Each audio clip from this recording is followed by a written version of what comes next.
Kung ilang senador nandito ngayon, nakaupo, kung nakikinig ka ngayon, Marlica,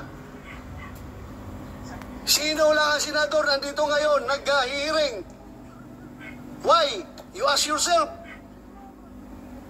Kung sinong senador lang gustong malaman ang katotohanan. God damn. I know you're monitoring right now. Kung mahilig ka mang baboy sa ibang tao, huwag mo kong samang babuyin dahil hindi ako tatahimik dyan sa ginagawa mo. Nababayaran ako ni Lisa Marcos. How dare you? How dare you? Do you think may presyo yung mukha ko?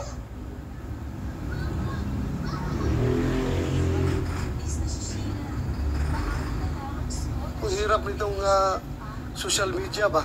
Anybody can just castigate anybody without unfairly. Pati tayo, nadamay ito.